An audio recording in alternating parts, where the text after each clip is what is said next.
Hello everyone, welcome to GATE Academy. Today we will see about the effective stresses. Fine. So let's start the discussion for effective stress. यहाँ पर इस lecture में हम देखेंगे किस तरीके से इफेक्टिव स्ट्रेस डिराइव किए जाते हैं, कैलकुलेट किए जाते हैं, इसका क्या इंपॉर्टेंस है. So let's start the discussion for effective stress. Before starting the effective stress, first we should see what is total stress, then we should see what is pore water pressure, because your effective stress is based on total stress and pore water pressure. So पहला मैं start करता हूँ यहाँ पर total stress. बात करते हैं हम सबसे पहले टोटल स्ट्रेस की. What is the meaning of total stress? Total stress को जनरली मैं सिग्मा V से डिनोट करूँगा और सिग्मा से डिनोट करूँगा. समझने की कोशिश करते हैं how to calculate the total stress and what is the meaning of total stress. Suppose ये मेरे पास एक ग्राउंड है. In this ground you should understand, मैंने किसी डेप्थ पर, कोई भी डेप्थ z है, वहां पर मैंने एक सॉइल का एक एलिमेंट कंसिडर किया. सो this is one soil element. यहां पर हमें यह समझना है, इस सॉइल एलिमेंट के ऊपर यदि मैंने एक फुटिंग कंस्ट्रक्ट कर रखी है, तो इस डेप्थ z पर उस फुटिंग के कारण प्लस ये जो सॉइल मौजूद है उसके कारण प्लस जो इस ग्राउंड के ऊपर जो स्ट्रक्चर बना है इसके कारण क्या क्या स्ट्रेसेस आते हैं.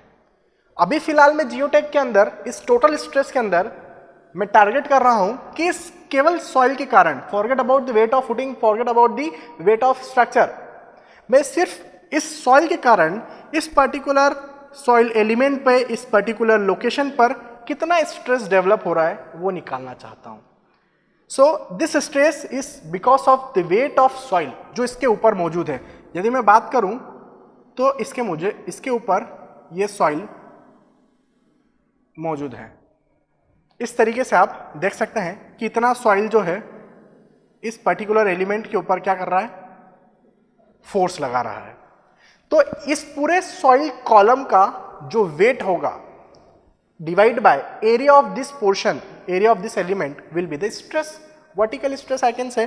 तो किस तरीके से हम निकालते हैं, मैं मान लूं यदि ये सॉइल का जो यूनिट वेट है वो गामा है, डेप्थ तो मैंने बता दी है यहां से यहां तक कि ये z है, तो कितना होगा स्ट्रेस देखते हैं. यदि ये जो क्रॉस सेक्शनल एरिया है वो a मान लिया जाए, सो टोटल वेट यदि मैं निकालूं, सो टोटल वेट कितना होना चाहिए, total weight is equal to unit weight into volume, and volume कितना आ रहा है, टोटल लेंथ है कॉलम का z और क्रॉस सेक्शनल एरिया कितना है a. तो यहां पर ये मुझे पता लग चुका है टोटल वेट. बात करते हैं स्ट्रेस की. टोटल स्ट्रेस सिग्मा से हम डिनोट करेंगे और वो किसके बराबर होगा, weight divide by cross sectional area. तो ये जो वेट है उसका मैं कैलकुलेशन ऑलरेडी कर चुका हूं. सो वेट है आपका gamma z into A divide by A. So A से ए क्या हो चुका है, कैंसिल हो चुका है. यहां से मुझे वर्टिकल स्ट्रेस और टोटल स्ट्रेस जिसे हम कहेंगे कि वैल्यू मिल चुकी है gamma into Z. So in this fashion you can calculate total stress. Unit क्या बनेगी इसकी, unit will be kilo Newton per metre square, mega Newton per metre square, Newton पर mm स्क्वायर, किसी भी फैशन में आप इसकी यूनिट लिख सकते हैं. Gamma is the unit weight of soil. z क्या है, z इज द डेप्थ, जिस डेप्थ पे आप कैलकुलेट करना चाहते हैं. यदि मैं बोल रहा हूं गामा आपका 20 kilo Newton per metre cube है, यूनिट क्या होती है इसकी, यूनिट वेट की सॉइल की, kilo Newton per metre cube. z depth है. सपोज आपको 3 मीटर डेप्थ पे आपकी फुटिंग रखी है, मतलब उस जगह पे आपको टोटल स्ट्रेस निकालना है because of soil. So 3 metre की ये है, यूनिट क्या बनती है, kilonewton per metre square, और कितना वैल्यू आना चाहिए, 20 into 3 60 kilonewton per metre square का क्या लग रहा है, सॉइल में प्रेशर लग रहा है, जिसे आप यहाँ पर ओवरबर्डन प्रेशर भी कह सकते हैं यदि इसको आप z डेप्थ पे फुटिंग रख रहे हैं तो. सो ये हो गया आपका टोटल स्ट्रेस. बात करता हूँ मैं नेक्स्ट टर्म की जो इफेक्टिव स्ट्रेस स्टडी करने के लिए काम में आएगा, that is your pore water pressure. Pore water pressure, sometimes it is also called neutral pressure. अभी मुझे पहले पोर वाटर प्रेशर के मीनिंग बताने दीजिए कि what is the meaning of pore water pressure. इसको जनरली मैं स्मॉल यू से डिनोट करूंगा। सो पहले अभी हमने क्या देखा, टोटल स्ट्रेस देखा जिसकी वैल्यू कितनी आ जाती है यहाँ पर गामा इंटू जेड। ठीक है, total stress is equal to gamma into z kilonewton per metre square. बात करते हैं नेक्स्ट पोर वाटर प्रेशर की। What is the meaning of pore water pressure. Pore का मीनिंग मुझे पता है, it is the void. Water means water, आपका pore जो होंगे वो वाटर से क्या होंगे, फिल होंगे। तो उस सिचुएशन में जो प्रेशर लगेगा वाटर के द्वारा that will be called pore water pressure. बात करते हैं किस तरीके से लगेगा। यदि मैं बात करूं कि मेरे पास सॉइल के मिनरल्स है, मिनरल ग्रेन्स है, तो इस तरीके से कुछ there will be formation of voids. तो ये वॉइड्स का फॉर्मेशन है एक्चुअली। और suppose your soil is fully saturated, तो ये वॉइड्स किससे फिल रहेंगे, ऑफ कोर्स वाटर से फिल है। जब यदि ये वॉइड्स जो यहाँ पे फॉर्म हुआ था इस सॉइल ग्रेन्स के कारण, ये जो वॉइड्स यदि वाटर से फिल है, सो मुझे एक पास्कल का लॉ याद आ रहा है जिसके कारण in all the direction water exerts the pressure in hydrostatic condition. So क्या लगने लगता है कि वाटर सभी डायरेक्शन में क्या लगाता है, प्रेशर लगाता है। एंड यहाँ पर जो पोर वाटर प्रेशर होगा वो कुछ इस फैशन में लगेगा। इसे मेजर किस तरीके से करना है, तो मैं क्या करूँगा, यहाँ पर एक पीजोमीटर इंसर्ट करूँगा। जैसे मैंने ये ट्यूब इंसर्ट किया, क्या होगा, प्रेशर डिफरेंस के कारण ये ऊपर राइज कर जाएगा। जैसे ये राइज करेगा मैं इसका हाइट मेजर कर लूँगा, इसका प्रेशर हेड मेजर कर लिया। This is not the total head, it is the pressure head which is available. So यहाँ पर मैंने प्रेशर हेड मेजर कर लिया, तो यहाँ पर आपका जो पोर वाटर प्रेशर है that will be equal to H into gamma W।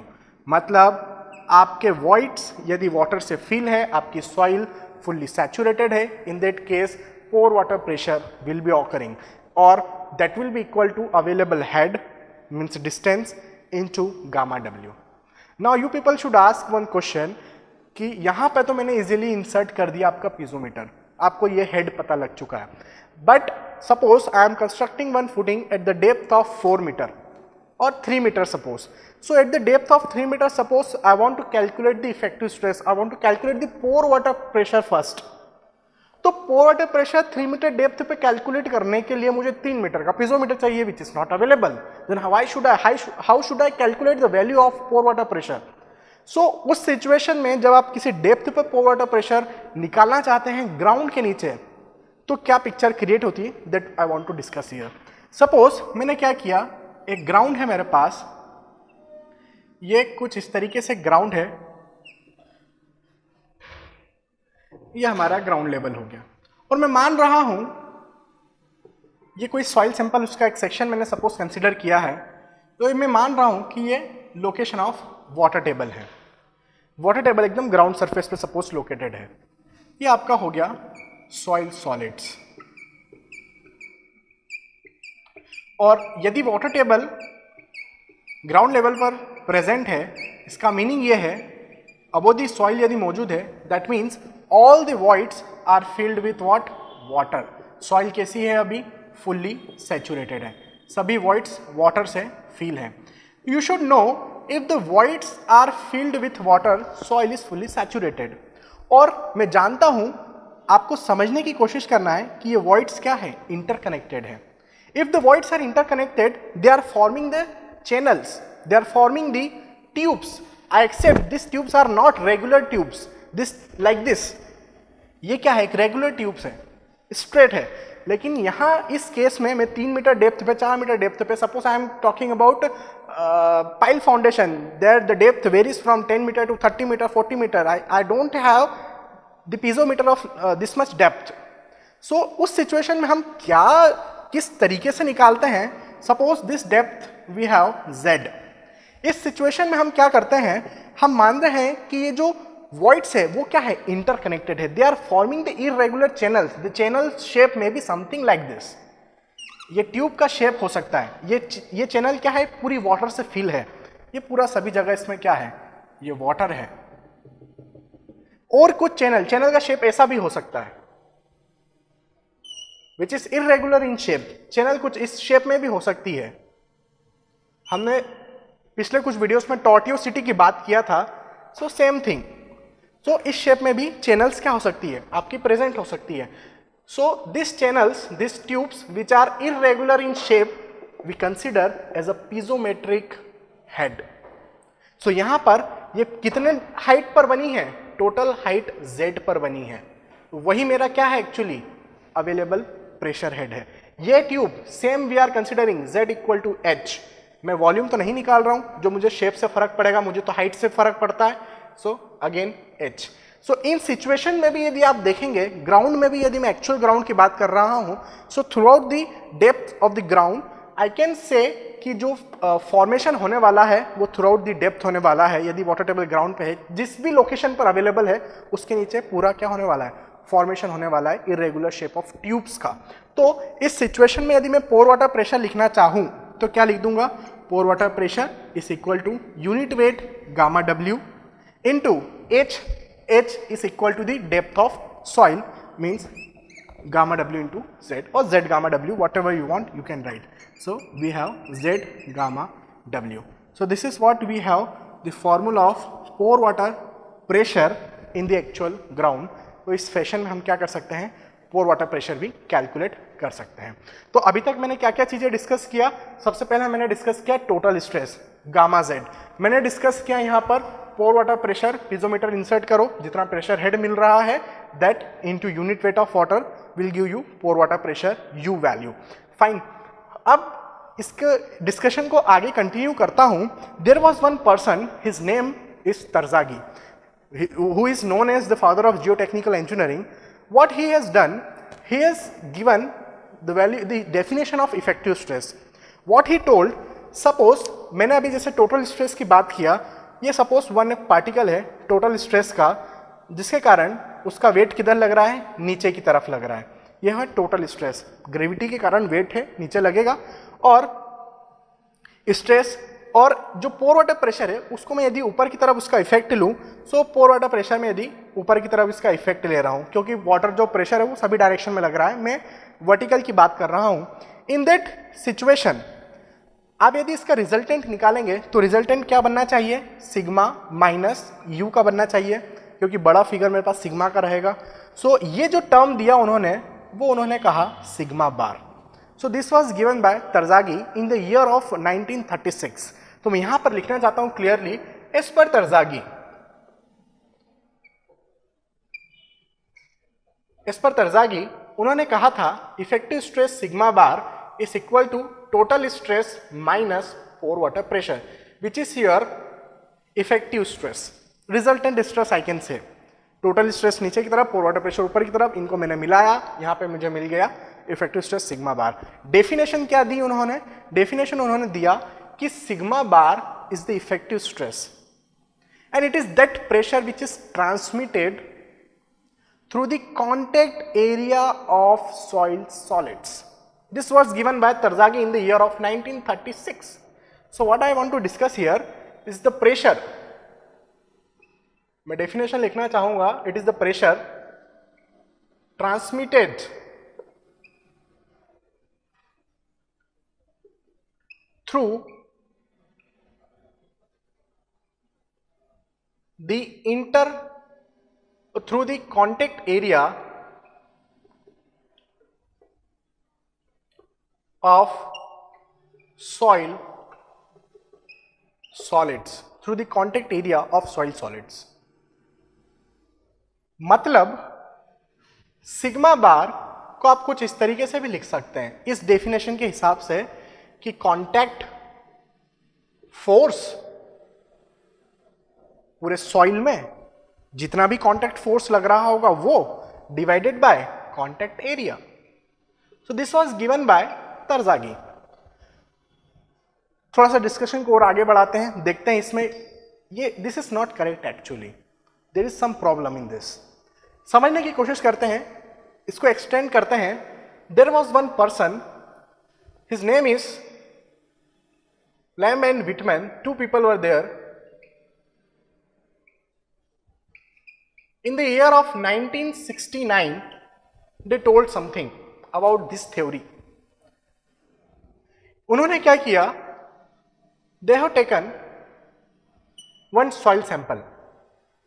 एक सॉइल सैंपल लिया और सपोज ये आपका सॉइल सैंपल है जिसके अंदर number of soil solids present होंगे।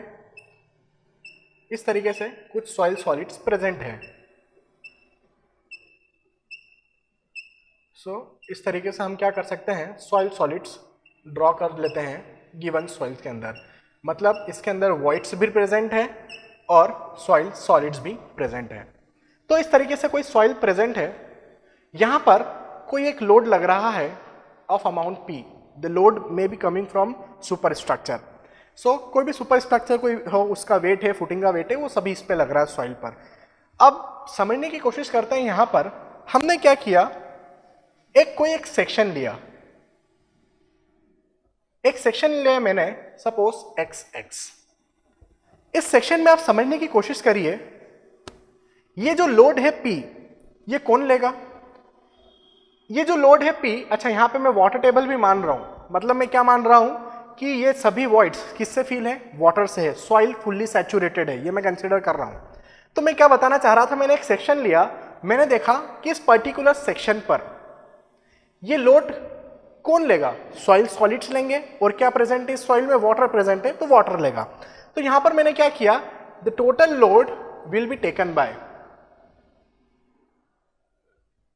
Soil solids, load taken bye soil solids. Soil solids कैसे लेंगे, through their contact area. So soil solids through their contact area. Force की टर्म में बात कर रहे हैं, ये फोर्स है किलो न्यूटन में, प्लस जैसे एक्चुअली ये क्या है आपका, कॉन्टैक्ट फोर्स की मैं बात कर रहा हूं कि कॉन्टैक्ट फोर्स जो है वो ये है। और सॉइल सॉलिड्स ने इतना लोड ले लिया, सॉइल में भी और क्या है, वाटर है, तो water will also take, so load taken by water. So ये दो चीजें आपका टोटल लोड P ले लेंगे। देखते हैं कैसे। मैं यदि इस पर्टिकुलर कांटेक्ट की बात करूं तो आप देखें यहां पर दो पार्टिकल्स के बीच में कांटेक्ट है, तो यहां पर एक फोर्स लग रहा होगा, कांटेक्ट फोर्स Fc1। यहां पर भी कांटेक्ट है, ये एक फोर्स लग रहा होगा Fc2।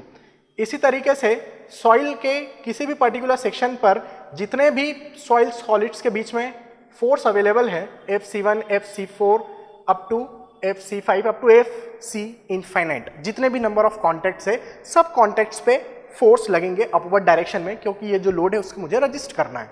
इसका नाम क्या हो गया, ये है कॉन्टैक्ट फोर्स। इन सभी कॉन्टैक्ट फोर्स को मैं क्या कर दूं, ऐड कर दूं। सो summation of Fc small fc is your total Fc। ये टोटल कॉन्टैक्ट फोर्स हो गया जो मैं यहां पर लिखने वाला हूं इस पूरी जगह पर।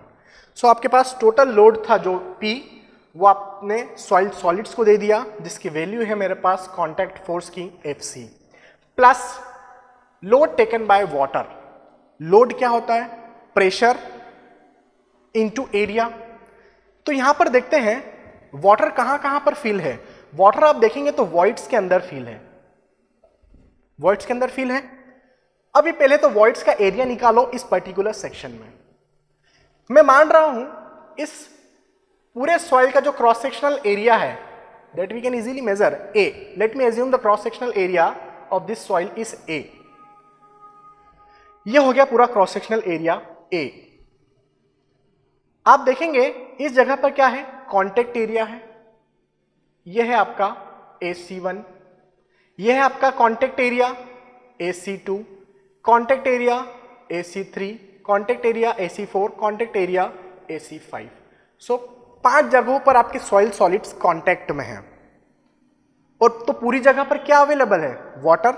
तो क्या मैं बोल दूं जो वाटर का एरिया होगा वो total cross sectional area minus contact area होगा। Yes, so I can write जो वाटर का एरिया है वो है total cross sectional area minus contact area. Contact area का मीनिंग क्या हो गया, यहां पर जितने भी कॉन्टेक्ट एरिया थे उसको मैंने सम किया, that is my total contact area. तो यहां पर मैंने टोटल कॉन्टेक्ट एरिया लिख दिया है।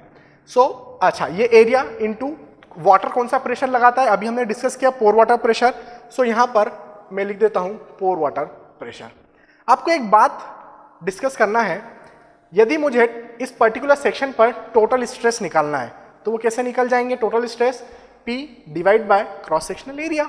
जैसे कि मैंने अपने टोटल स्ट्रेस पढ़ाते समय मैंने आपको बताया था total weight divide by area. तो यहाँ पर मैं क्या कर रहा हूँ, एरिया से डिवाइड कर रहा हूँ इस पूरी इक्वेशन में। तो जैसे मैंने लिखा P divide by A is equal to FC divide by A total cross sectional area plus U। A से जब मैं इस फिगर को डिवाइड करूंगा तो क्या बनना चाहिए? 1 minus AC divide by A। ये इक्वेशन मुझे मिलता है। आगे समझने की कोशिश करते हैं। ये आपका क्या बन गया है? टोटल स्ट्रेस सिग्मा बन चुका है।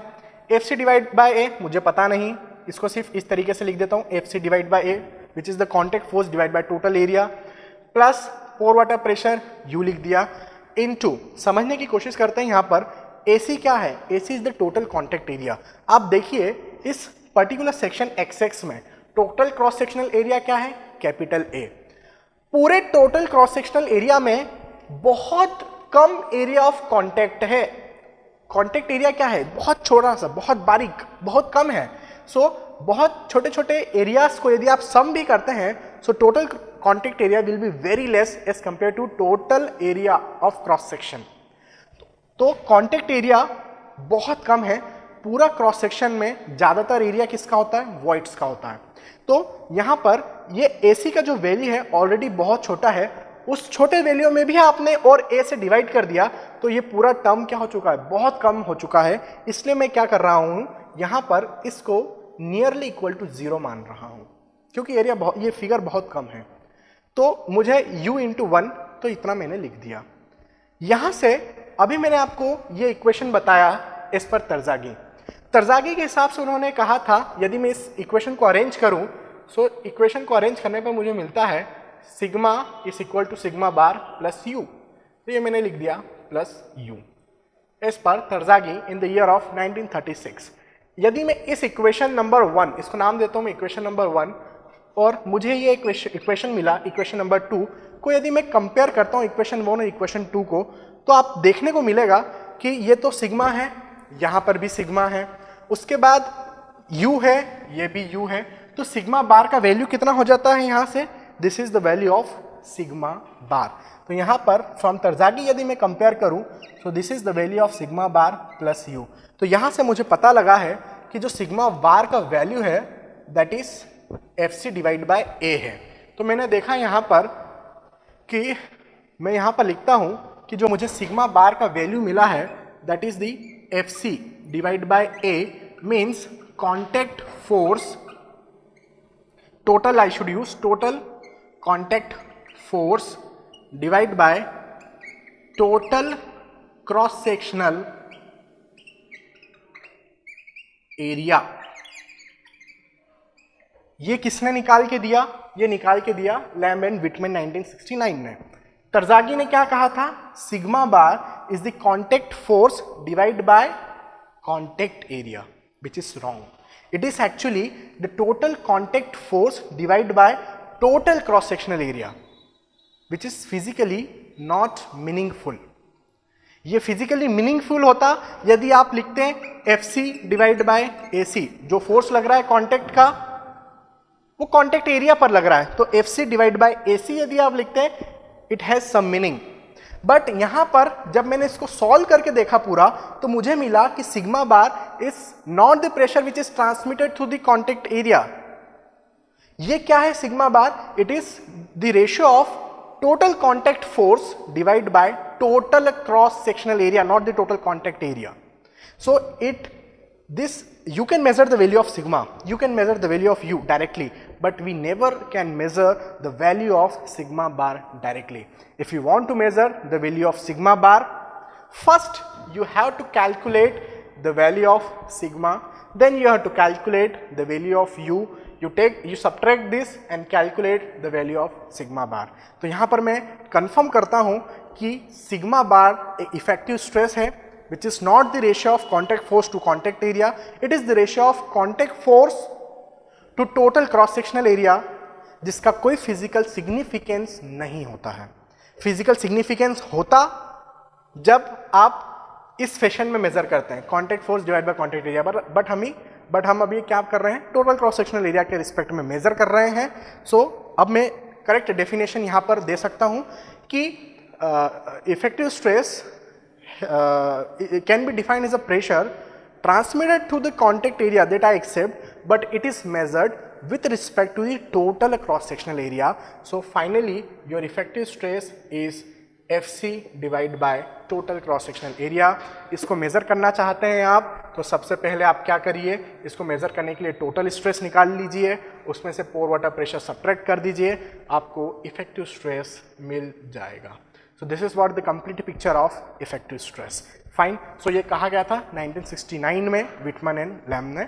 So today in this lecture what we have seen what is the meaning of total stress, what is the meaning of pore water pressure, and then we have seen how to calculate the effective stress, and we have also seen effective stress has no physical significance. I hope you enjoyed this lecture. Thank you.